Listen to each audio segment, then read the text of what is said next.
Donc, bonjour, merci déjà au service archéologique d'Autun de m'avoir invité et donné l'occasion de vous présenter donc l'action du bouclier bleu et son origine par rapport au patrimoine.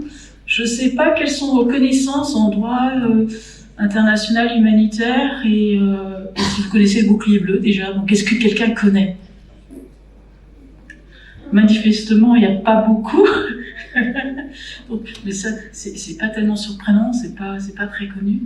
Donc, en fait, je vais vous expliquer un petit peu le rôle en 4 parties. Une première partie, c'est un rappel du contexte historique et donc qui est surtout un rappel en fait de l'évolution du droit international humanitaire.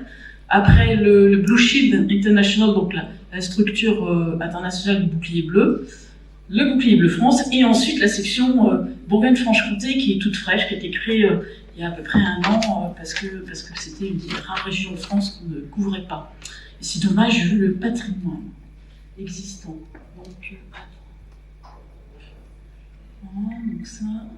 Donc le petit contexte. Alors, je suis désolée parce que c'est des sujets qui peuvent être traités en X jours, donc c'est vraiment une synthèse très macro, très schématique, imparfaite. Donc il ne faudra pas m'en vouloir, mais c'est juste pour vous remettre ou vous informer des principaux jalons. Donc en fait, le droit international humanitaire, il a été créé au milieu du 19e siècle. C'est un Suisse, Henri Dunant, qui était extrêmement choqué par le déroulement de la bataille de Solferino en 1859 et du traitement surtout des morts, des blessés, etc. sur le champ de bataille. Et donc qui n'a pas voulu rester inactif et a été à l'initiation avec 4 autres Genevois de la création du Comité international de la Croix-Rouge. Et puis ensuite, à partir de ce premier jalon en 1863, il va y avoir en 1864 un autre jalon sur l'autre volet du droit international humanitaire qui n'est pas consacré aux personnes, mais aux biens et au patrimoine, donc que ce soit bâti ou non bâti. Alors, il faut savoir que ce droit international humanitaire, en fait, il a évolué principalement en fonction de l'évolution des guerres, qui elle-même évolue principalement en fonction des innovations technologiques et des modifications de matériel militaire. Et ce qui a un impact très fort d'ailleurs aussi sur l'architecture de tout ce qui est fortifié. Donc là, c'est André Strasberg qui pourrait nous dire plein de choses là-dessus, sur l'évolution des bastions, etc. Donc les bouches pour les arquebuses, ça a vraiment évolué et c'est vraiment parce que c'est des innovations technologiques. Et le droit international humanitaire va pareil évoluer en fonction de ces innovations et de ses conséquences sur les guerres. Donc, en 1870, il va y avoir le bombardement de Strasbourg pendant la guerre franco-allemande qui va beaucoup marquer les esprits, parce que Strasbourg, vous envoyez une petite photo à gauche, là, donc qui était de David Winter. Strasbourg a été copieusement rasé déjà en 1870, parce qu'on parle souvent des villes détruites en 14, et puis surtout en 39-45, avec l'évolution, la création de l'aviation il y avait presque pas d'aviation en 14-18, donc il n'y avait pas beaucoup de bombardements, c'était de l'artillerie n'était pas très modernisée, etc., ça n'allait pas très loin, donc il n'y a pas énormément de villes qui ont été détruites, il y en a qui ont été détruites, mais pas beaucoup en 14-18.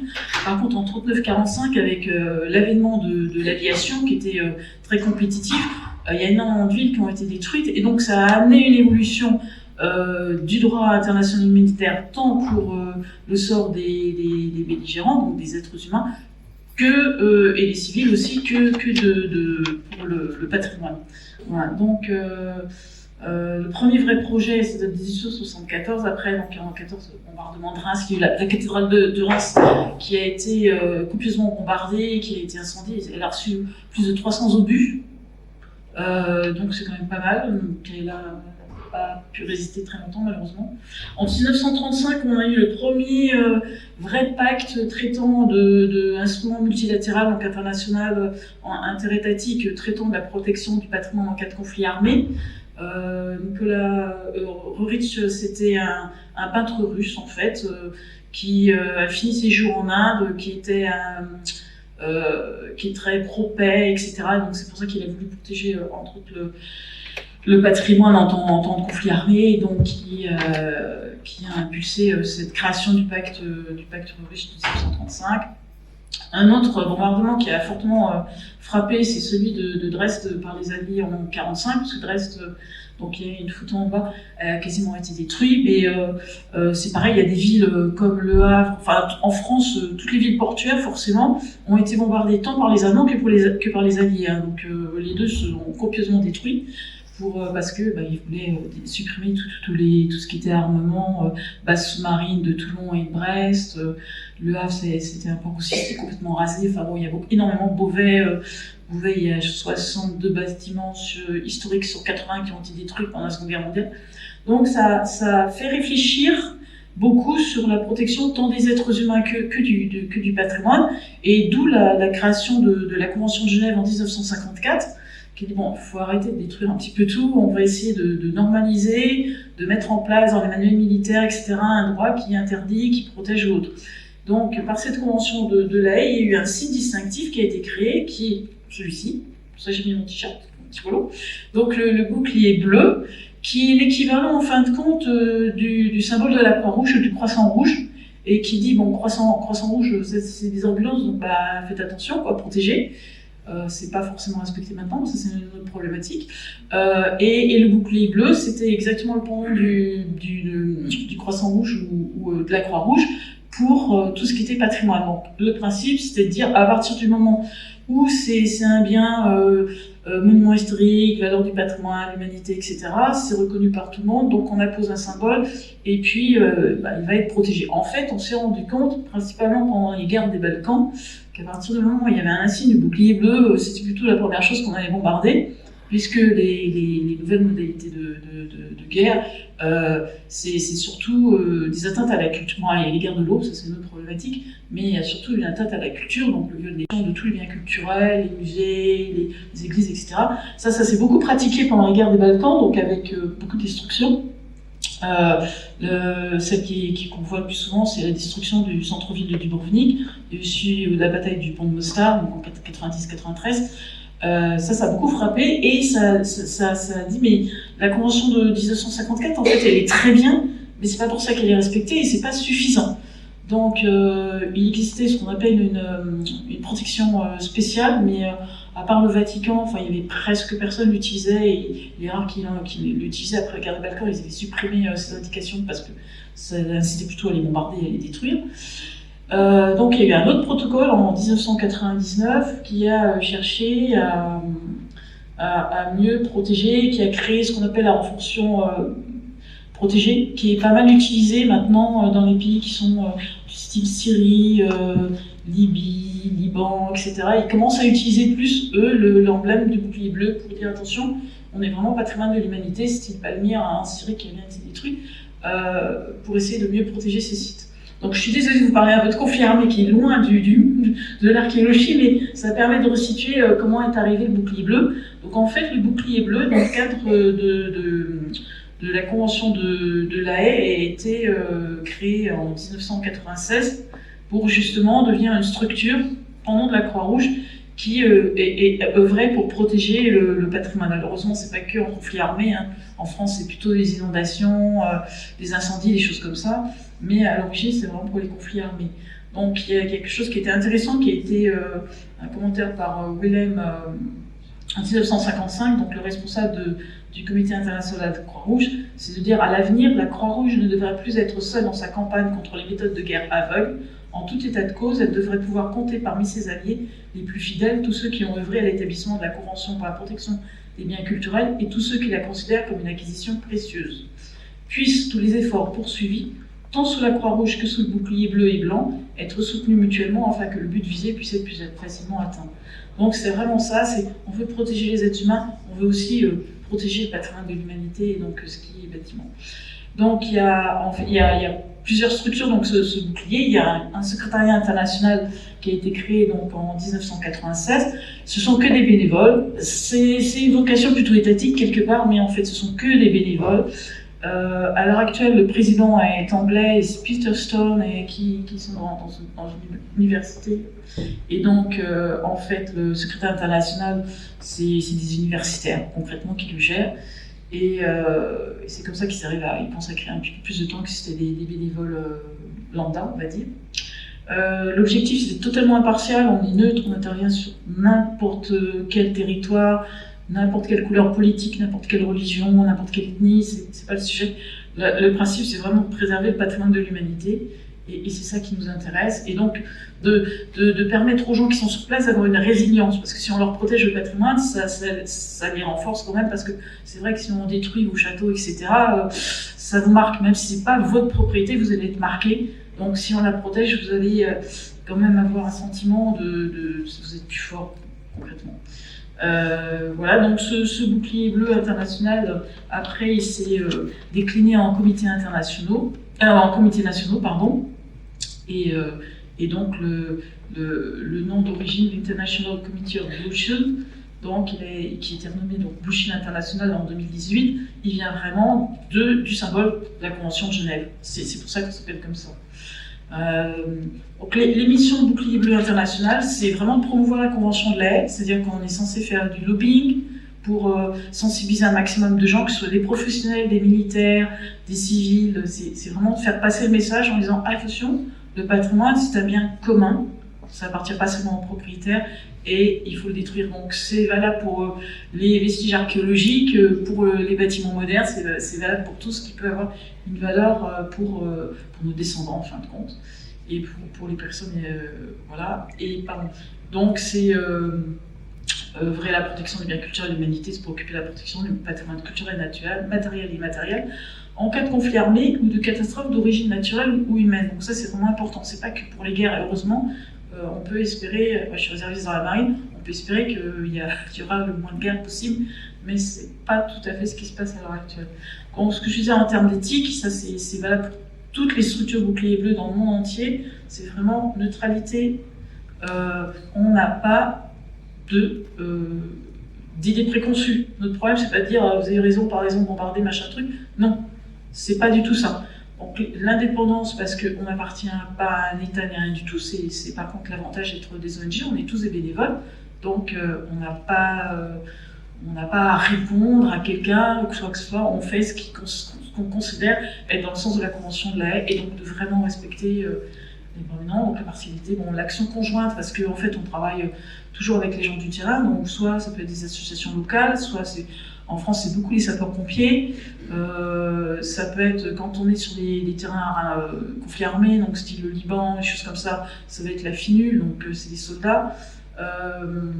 Voilà, donc c'est en principe plutôt, contrairement à moi qui ne fais pas partie du milieu du patrimoine à l'origine, ce sont plutôt des professionnels, donc directeurs de musées, restaurateurs, conservateurs, archéologues, historiens de l'art, enfin vraiment des gens qui ont déjà une très bonne connaissance du sujet, et dont l'objectif c'est vraiment de respecter l'identité culturelle et de ne pas en tirer un profit quelconque.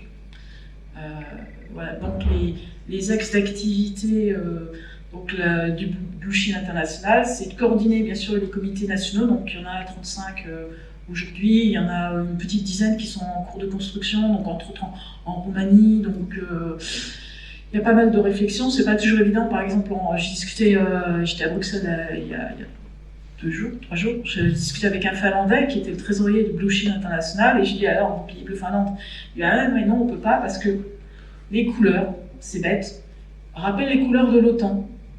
Et la Finlande n'était pas dans l'OTAN. Et donc, pour l'instant, la Finlande ne veut pas qu'il y ait de bouclier bleu, parce que même s'ils viennent de rejoindre l'OTAN, voilà, ça passait pas.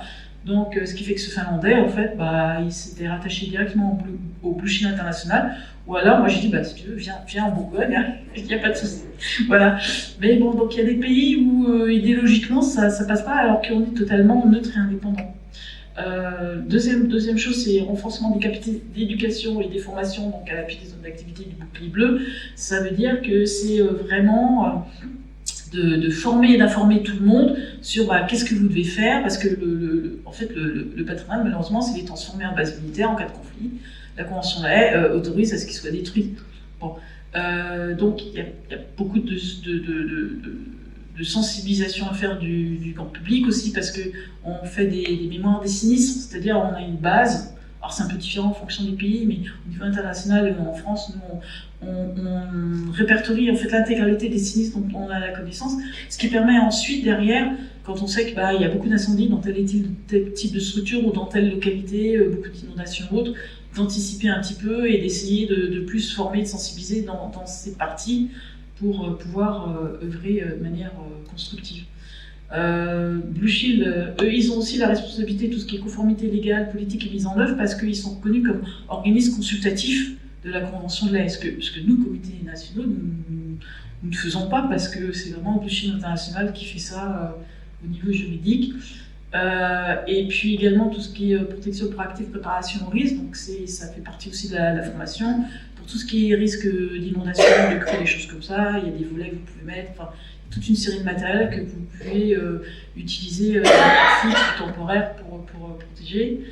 L'intervention d'urgence, moi ça je développerai au niveau du comité français, mais le Blue Shield, eux, ils interviennent surtout pour tout ce qui est vraiment conflit armé. Donc, et beaucoup avec l'OTAN ou d'autres structures militaires, quand il y a des problématiques, ils vont être appelés et dire est-ce que vous pouvez venir pour faire un inventaire de ce qui s'est passé.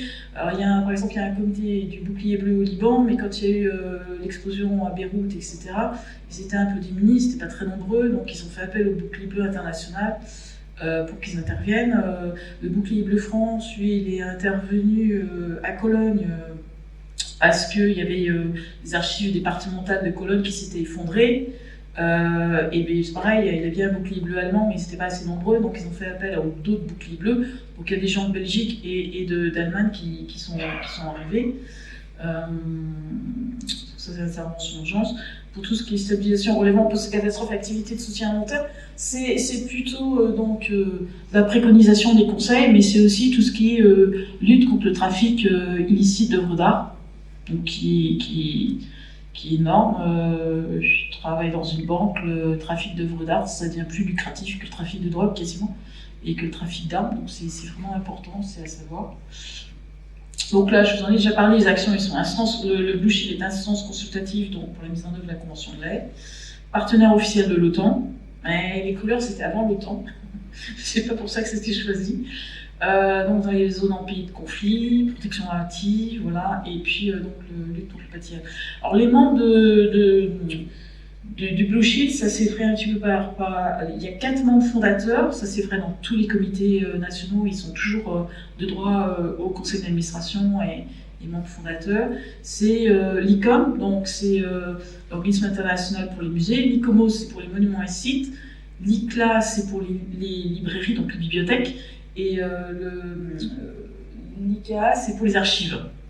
Donc vous retrouverez à chaque fois ces 4 comités internationaux, membres de tous les comités du bouclier bleu international. Et on intervient avec eux de manière différente. C'est-à-dire par exemple en Ukraine, on est intervenu avec l'ICOMOS. Je ne crois pas qu'il y ait l'ICOM, mais en tout cas avec l'ICOMOS, parce qu'il y avait un transporteur spécialisé en transport de biens culturels, donc il travaille beaucoup avec les salles de vente Christie's, etc., qui nous avait mis des camions à disposition. Donc à nous de les remplir de matériel qui pouvait être utile pour les gens qui travaillaient dans les musées pour protéger leurs œuvres ou les déplacer. Donc il y a le musée d'Autun, merci Agathe, qui a contribué fournissant du matériel. On a envoyé un certain nombre de tonnes comme ça en Ukraine à la demande du directeur du musée qui avait besoin de matériel, papier de mousse, enfin tout ce qui peut permettre à protéger les œuvres ou les transporter dans des lieux plus sûrs. Il y a aussi des juristes, il y a des gens de la Croix-Rouge, il y a des universitaires, il y a des professionnels, donc restaurateurs, conservateurs, qui peuvent être indépendants, etc.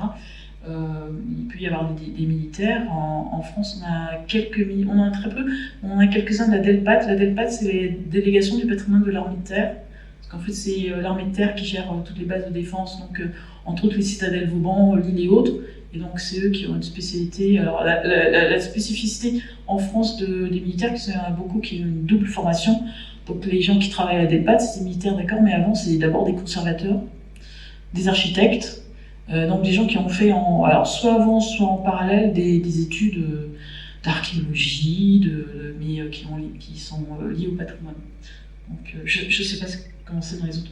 Et donc les comités, donc pardon, il y en a 34, et puis et donc vous voyez la répartition, il y en a beaucoup en Europe bien sûr. Il y en a étonnamment, je ne sais pas beaucoup dans les petites îles. Il y en a un pour notre guide préféré en Australie. Et Et puis on a quelques-uns, il y en a qui sont vraiment dans des pays compliqués comme le Liban, le Mali. Je sais pas, je crois qu'il y en a un en Palestine, en tout cas il y a un ICOMOS en Palestine, ça c'est sûr, qui travaille pour la protection. Alors au niveau du bouclier bleu franc, je suis désolée, peut-être que j'espère ne pas vous embêter, mais j'essaie d'aller un peu vite parce que sinon ça prendrait trop de temps. Le bouclier bleu France, donc nous on a été créé qu'en 2001, donc on est une association classique de loi 1901, reconnue d'intérêt général. On a changé de nom en même temps que le bouclier bleu parce qu'il y avait une norme en fait qui disait que ça devait plus s'appeler des comités, mais bouclier bleu avec le nom accolé, donc c'est pour ça qu'on a changé de nom. Rien d'autre. On a été agréé, et ça on est très fiers d'ailleurs, depuis le 2 juin 2023 comme association de sécurité civile. Alors je ne sais pas si ça vous dit grand chose, mais les autres associations de sécurité civile, donc agréées par le ministère de l'Intérieur, c'est la Croix-Rouge, c'est la protection civile, mais on est la seule et la première donc, association qui œuvre pour la sauvegarde du patrimoine, être agréée association de sécurité civile, ce qui pose un petit peu de problème parce que quand ils ont fait le Beauvau de la sécurité civile, donc organisé par le ministère de l'Intérieur, ils ne comprenaient pas du tout notre problématique parce qu'on n'a rien à voir avec on ne fait pas des premiers secours, non, on est tous obligés d'avoir un PSC1 ou un brevet de secourisme pour être membre du bouclier bleu, mais nous on ne va pas sauver les gens qui ont un accident sur la route, c'est pas notre truc quoi. Donc on a des problématiques totalement différentes. On peut aider bien sûr dans le cas d'une inondation s'il y a des problèmes, mais ça c'est tout citoyen qui peut le faire. Donc nous, on est le rôle du bouclier bleu international bien sûr en France, c'est-à-dire qu'ils peuvent nous demander, moi je vais aller à Strasbourg en novembre pour représenter le bouclier bleu international sur un séminaire Human Security, un séminaire annuel qui est organisé par l'Eurocorps sur toute la problématique humanitaire au sens large, donc humain et patrimoine. Donc ça, on peut être amené, et j'ai d'autres collègues qui vont comme ça dans d'autres structures où il y a besoin que la France soit représentée. L'objectif, c'est vraiment de faire une interconnexion avec l'intégralité des gens qui œuvrent pour la sauvegarde du patrimoine. Donc ça inclut bien sûr les archéologues, ça inclut aussi toutes les associations du style la FPCNT, donc ces associations françaises de prévention des catastrophes naturelles et techniques, qui fait beaucoup d'informations, de sensibilisation, beaucoup dans les milieux universitaires ou autres, donc pour tout ce qui est les problématiques de crues, par exemple la crue Chantal sur Paris, avec des exercices d'évacuation, de la sensibilisation à tout ce qui est tremblement de terre. Heureusement en France on n'a pas trop, mais il y en a quand même des régions sismiques, pas en Bourgogne, mais bon voilà. Et puis d'encourager tout ce qui peut être fait par rapport au patrimoine. Donc soit en amont, soit en aval, hein. Voilà, et c'est ouvert à tous. Je suis un bon exemple, je n'ai rien à voir avec le patrimoine à l'origine, et je suis déléguée j'ai été secrétaire générale du Bouclier Bleu France, après ça secrétaire générale adjoint, et maintenant je suis déléguée Donc ça veut dire qu'à partir du moment où on est d'accord pour apprendre et puis pour aider, il n'y a pas de souci, c'est très ouvert. Donc nous, on n'intervient pas parce qu'on a envie d'intervenir. Il y a des fois on pourrait le faire, mais on ne le fait pas, parce qu'on n'a pas le droit. Et donc on n'intervient que sur demande du préfet dans le cas des plans Orsec, sur demande des pompiers qui nous disent on a un incendie dans une église, dans un château, etc.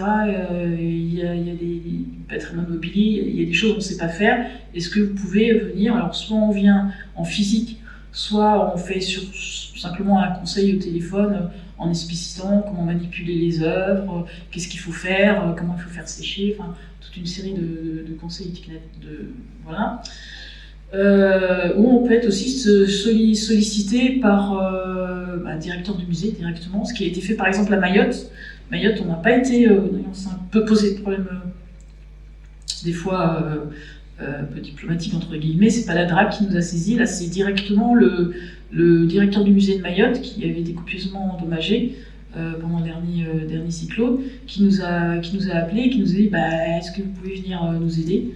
Donc là c'est pareil, on a fait la même chose, on a fait un appel aux dons et puis donc on a envoyé quelques tonnes de matériel à Mayotte, et il y a 2 personnes du Bouclier Bleu qui sont parties. Alors il y en a un des 2, c'est un pompier en fait, mais qui est parti en tant que bénévole Bouclier Bleu, et une autre qui est une conservatrice, donc ils sont restés 15 jours sur place pour les aider manu militari à transporter des choses et puis surtout leur donner pas mal de conseils pour comment conserver ce qui restait à conserver, essayer de récupérer ce qui avait été abîmé, etc.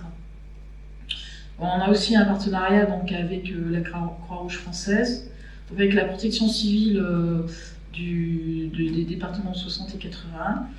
Et puis la BSPP, c'est la brigade sapeurs-pompiers de Paris, et les SDIS, donc c'est les services de secours et d'incendie des pompiers. Alors les pompiers ont des structures spécialisées en patrimoine, pas partout, mais donc l'objectif, nous, c'est de travailler avec ces équipes qui sont spécialisées en patrimoine et de leur expliquer comment on manipule toutes les œuvres, comment il faut les protéger, qu'est-ce qu'il faut faire. Alors on n'a pas... On aide aussi les gens, et c'est ce qui existe à Autun sur la cathédrale et sur le musée, à mettre en place ce qu'on appelle les PSBC, donc les plans de sauvegarde des biens culturels. Alors, dans les entreprises, on a des PCA, donc des plans de continuité d'activité. Dans les communes, il y a des PSC, des plans de secours communaux, mais qui n'incorporent pas en fait les problématiques de patrimoine. Et donc il y a les PSBC, les plans de secours des biens culturels, qui sont des outils qui sont faits donc par les détenteurs de biens, que ce soit des propriétaires de châteaux, de musées, tout ce qu'on veut, et qui permettent comme ça, quand il y a une problématique, de savoir où il faut agir en priorité. Donc ces éléments... Alors, au Bouclier Bleu, on a donc une bonne couverture de toute la France, maintenant avec 13 sections locales. Les dernières, donc c'est la Corse, la Bourgogne-Franche-Comté et puis je sais plus, et la section Outre-mer. Par contre, on n'en a toujours pas en Normandie, donc il faudrait qu'on trouve des Normands qui se portent volontaires. Donc ça, c'est juste l'organisation. On a un conseil d'administration avec des membres de droit, donc qui sont ICOM, ICLA, etc. Avec ministère de l'Intérieur, ministère de la Culture, ministère de la Transition écologique, autres, qui changent un petit peu de nom de temps en temps, mais c'est toujours les mêmes. Voilà, on a le ministère de la Culture qui généreusement nous a fait des subventions depuis 2 ans, ce qui nous permet de former un petit peu mieux. Donc les 4 missions du Bouclier Bleu France, c'est une déclinaison en fait de ce qui était au niveau international. C'est vraiment former les professionnels de culture et du secours à la prise en compte, donc on fait pas mal d'exercices avec les pompiers. En Bourgogne-Franche-Comté, on a fait, alors c'est surtout avec le département de la Nièvre qu'on a commencé de travailler, où il y a eu entre autres des exercices de fait au musée de la Loire à Cône-Cours-sur-Loire. On est allé faire aussi des échanges avec une des entités du SDIS de la Nièvre qui font tout ce qui est secours en milieu périlleux, parce qu'ils ne savaient pas trop comment intervenir en secours périlleux. C'est trop long, c'est ça? Je crois que tu as la moitié de ta com. Non, j'ai quasiment fini là. T'as quasiment fini. Ah oui, t'embêtes pas. Oui. Le reste, j'ai des slides, mais. Je voulais faire discret. Ouais, je sais qu'il y en a trop. Voilà. Donc ça donc la deuxième mission, c'est informer. Donc c'est toujours pareil. On veut sensibiliser au maximum. Donc aujourd'hui, merci Service archéologique, ça permet d'informer, c'est très bien. Échanger, donc avec tous les acteurs, mais ça je pense que je l'ai déjà dit, qui peuvent intervenir, qui sont intéressés par le patrimoine culturel. J'ai pas trouvé, je cherchais des PSBC qui avaient été faits sur des sites archéologiques, j'en ai pas trouvé en France, franchement j'en ai pas trouvé. Par contre, il y en a en Grèce, il y en a au Liban, où là ils ont fait des PSBC vraiment que sur des endroits, des sites archéologiques. Il n'y a pas de musée à coller, il n'y a rien, mais c'est vraiment sur les sites archéologiques eux-mêmes. Tandis que nous, en fait, c'est Bibracte, ils en ont pas, mais ils voudraient en mettre un en place, mais ça va être sur la partie musée, c'est pas sur la partie vestige. Donc voilà, et puis intervenir.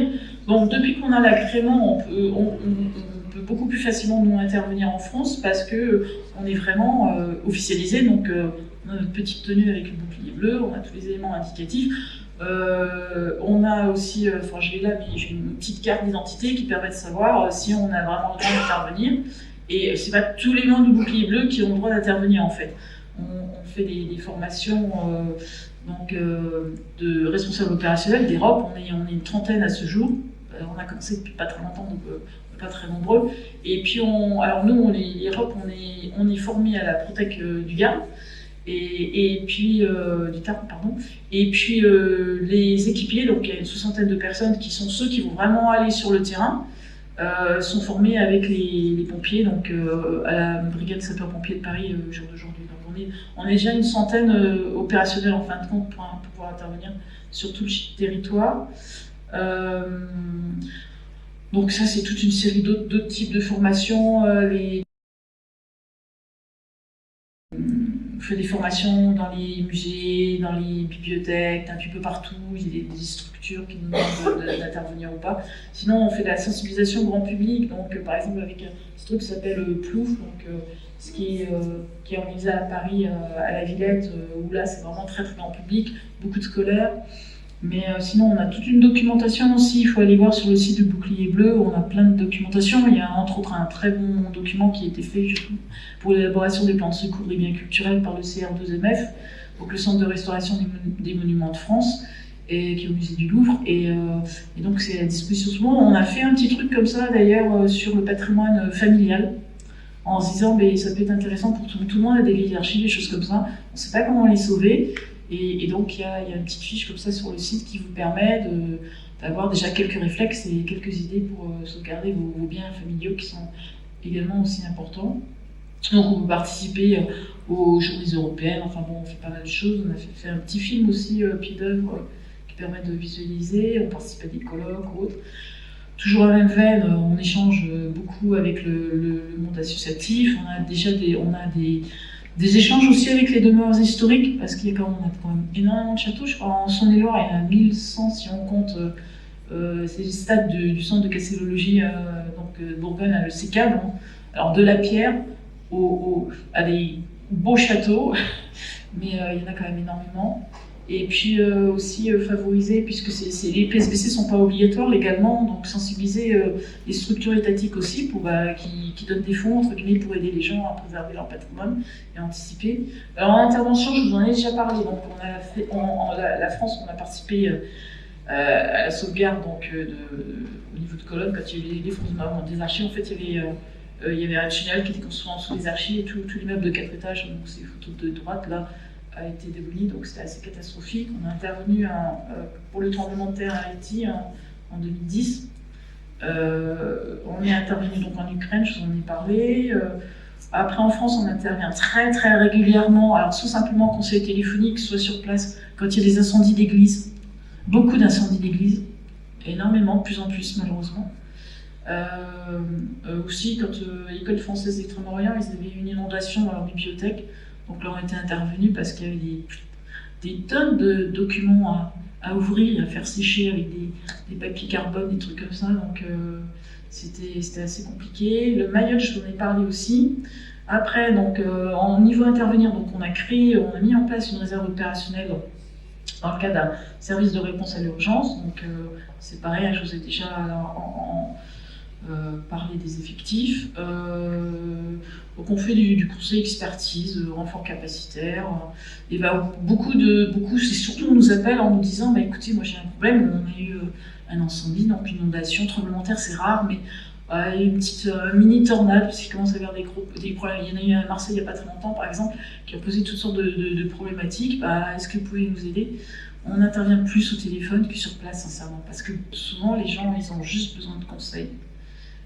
Voilà, donc les pompiers nous ont demandé d'être le plus ouvert possible. Donc on a une astreinte de 7h à 21h.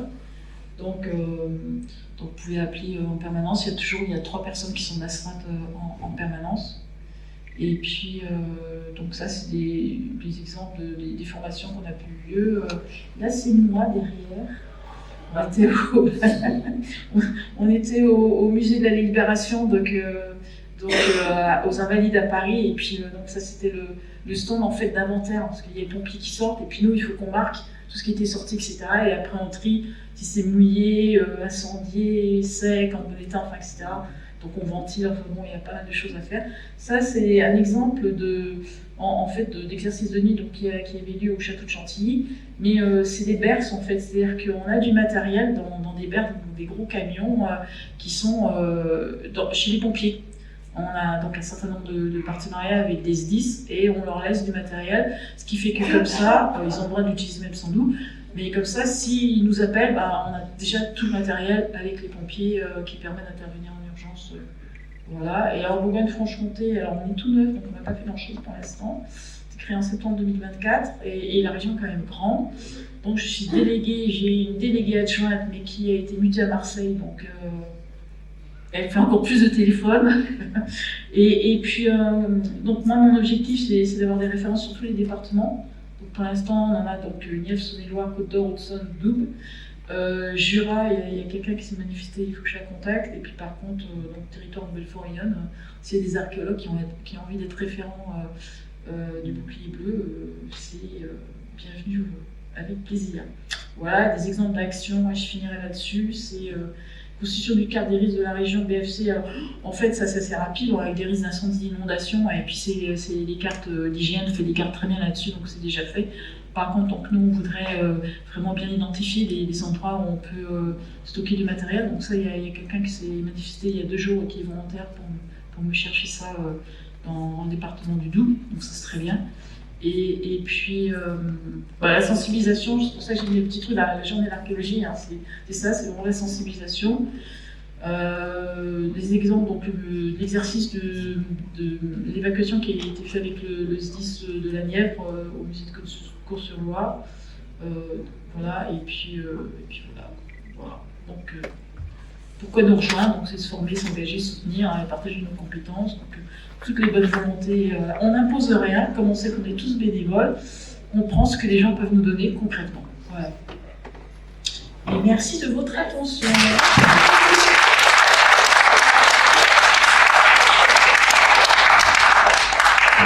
Merci Muriel pour cet exposé complet, exhaustif un petit peu, de ce dispositif qu'on connaît assez peu finalement.